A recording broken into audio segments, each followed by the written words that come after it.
Tell me, Kevin, how much do you make a year? My annual income is $10,000.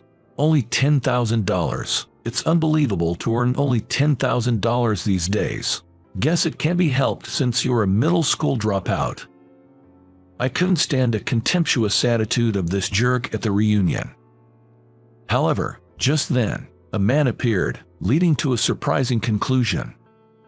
My name is Kevin, and I don't have a mother. When I was in the 3rd grade, she divorced my father and left home. I haven't seen her since. After my mother left, it has always been just my father and me. My father used to run a small printing shop. It seemed to be doing well when my mother first joined our family, but with the advent of digitalization, the demand for printing decreased drastically, and the business quickly declined. My mother suggested selling the print shop and starting over, but my father refused to agree. That led to their divorce. I still remember the last words my mother said to me before she left. Hey Kevin, why don't you come and live with me? No, I want to stay with Dad. It wasn't that my mother abandoned me. I chose to abandon her. Because I loved my father so much. He was a sincere and earnest man. I think he wasn't cut out for running a printing business due to his clumsy way of life. But I loved how he worked silently, without a single complaint. He would meticulously complete even the smallest orders, with little profit. There were people who defaulted on their printing payments, but even then, he would say, they must be really strapped for cash. It's fine as long as they pay when they can afford it, without getting angry. I think my mother grew tired of such a good-natured father. One day, I asked my dad a question. Dad, isn't it bad when people don't pay for their printing? Why don't you report them to the police? Listen, Kevin, there's no one who is inherently bad. Everyone has their circumstances, and they feel sorry in their hearts. Really, if you start doubting people, it's the end. Isn't life all about valuing the connections with others? Don't forget that. The print shop's business became increasingly difficult, to the point where we couldn't afford employees, and in the end, it was just my father trying to keep it afloat.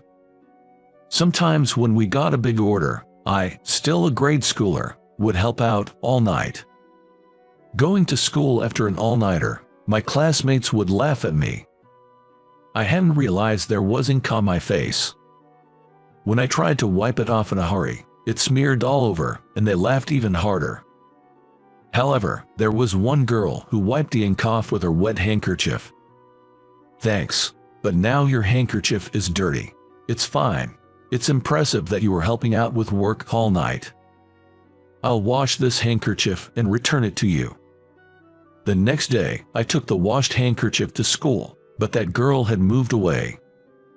I still cherish that handkerchief.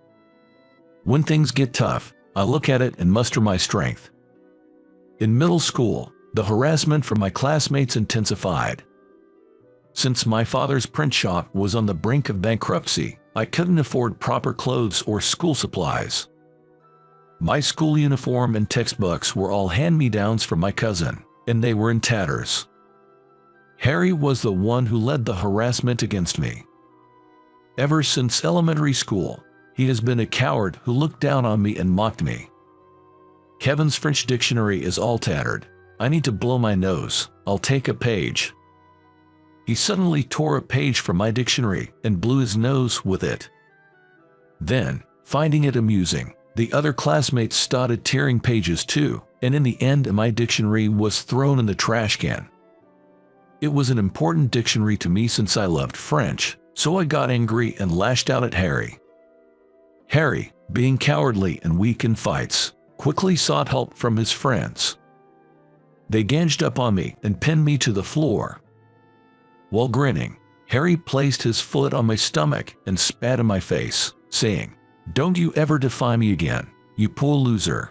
Seeing me return home in tears, my father said nothing. He just told me, "Kevin, in any kind of world, there's always at least one a lie. Don't forget that. There's no one on my side. No way there is.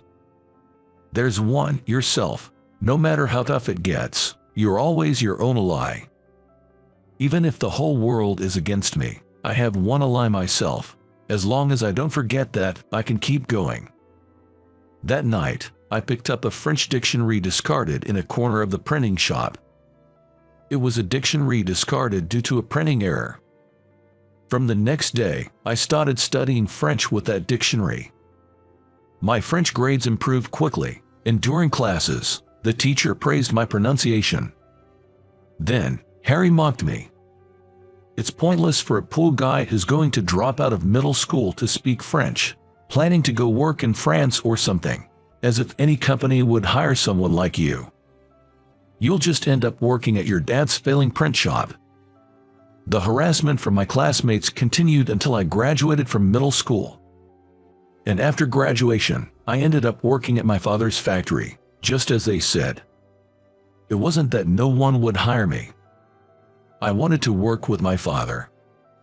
Kevin, don't work at my factory, at least finish high school. My dad advised me, encouraging me to continue my education, but I wanted to revive the print shop. I needed to start working on site as soon as possible for that. So I worked hard at the nearly failing print shop. I managed the printing jobs differently from how my father had done. Then, one day, years later, I received a notice about an elementary school reunion. I had no intention of attending, but there was one person I wanted to meet. She was the girl who wiped my face with her handkerchief that day in elementary school when I came to school with ink on my face after helping my dad all night. She had transferred away, but I washed her handkerchief carefully and have cherished it ever since. I want to return the handkerchief to her and thank her for that time.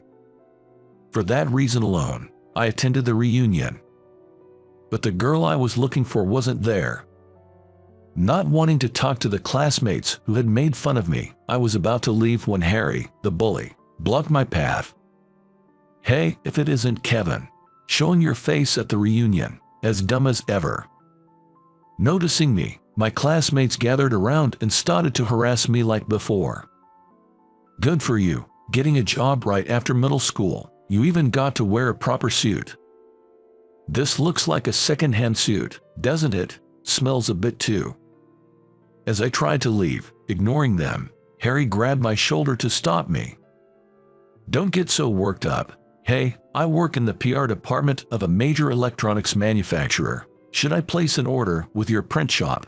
I stayed silent, knowing it was just to tease me. Then he said, if you want work, just ask. We're classmates, after all. Go on and beg. I'll give you a job. The classmates, finding it amusing, clapped their hands and chanted loudly, beg, beg, beg. The reunion seemed like nothing more than a gathering to harass me. But the Kevin of elementary school and the Kevin of today are different. I stood tall and replied to Harry. Thanks, but I don't do printing work anymore. Sorry. Did your print shop already go under? At Harry's words, the classmates burst into laughter. And that's when it happened. Hey everyone, we're meeting after 10 years, so let's stop this mean harassment. I turned around and was surprised. There she was, the girl who had been kind to me back then. Her name was Sophia. She was popular in our elementary school, but now as an adult, she had become even more attractive. Harry, reprimanded by Sophia, quickly changed his attitude, trying to impress her. It's not harassment. We're all just sharing our salaries since we all work at good companies. He explained, sounding triumphant. I work for a major electronics manufacturer, so my annual income is $100,000. What's yours, Kevin? Not wanting to answer his silly question, I stayed silent until he insisted, come on, Kevin. How much do you make a year? Reluctantly, I answered. My income is $10,000. Harry cut me off, dramatically feigning shock. Only $10,000. It's unbelievable to earn only $10,000 these days. Well, I guess it's expected for a middle school dropout. I can lend you some money if you need it. Seeing my trolled face, Sophia intervened. Salary doesn't matter. We're here for a reunion, so let's enjoy ourselves. Just then, a man in a uniform and cap entered the room and called my name. Kevin, is the president Kevin here? All my classmates turned to look at the man. He was my personal chauffeur. When he found me, he said, "President Harrison, please return to the headquarters immediately. A delegation from New York has arrived." "Understood. Let's go." Harry, dumbfounded, confronted my chauffeur. "Kevin is a president, a delegation from New York. Stop joking. A middle school dropout making only $10,000 a year. Excuse me, but President Harrison's annual income is not $10,000, but $10 million. The chauffeur corrected. "Wait, $10 million. It easily surpasses $10 million a year."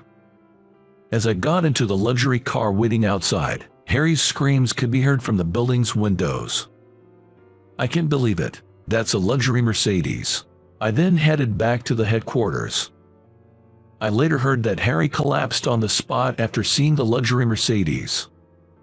He was shocked to find out through his cell phone that my printing company had expanded overseas with specialized printing technology. At the after-party, he drank excessively and made a scene, causing his classmates to lose patience with him. I thought it was his just desserts, but I didn't scorn him. I felt pity for such a pitiable person. Later, I heard that Harry was fired from the major electronics manufacturer. The reasons were unclear, but probably due to some underhanded tactics he employed. My proficiency in French allowed me to gather foreign ID information diligently, which I used to develop a unique printing technology. It quickly became popular, attracting numerous orders from abroad. Within half a year, I turned around the almost bankrupt print shop, and now we even have a separate headquarters building apart from the factory. I'm the president, but the chairman is my father. He's the real hero for keeping the print shop going.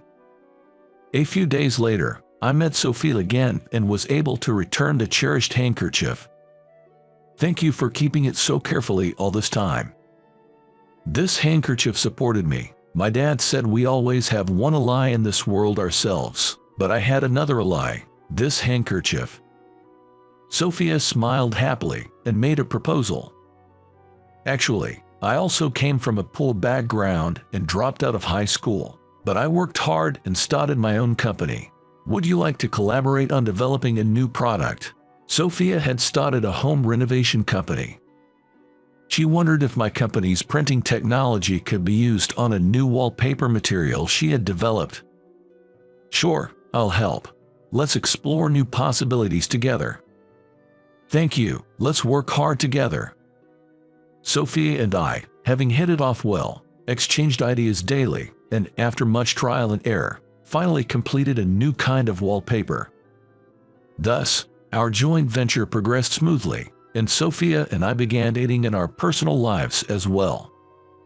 Our catchphrase was always the same. Being poor is really the secret to success, isn't it? It's because we're poor that we can strive so hard. I cherish the connection I have with Sophia and plan to continue doing so. Probably, we'll be married in a year. Life is all about valuing connections with others, isn't it? Remembering my father's words, I vowed to keep striving forward.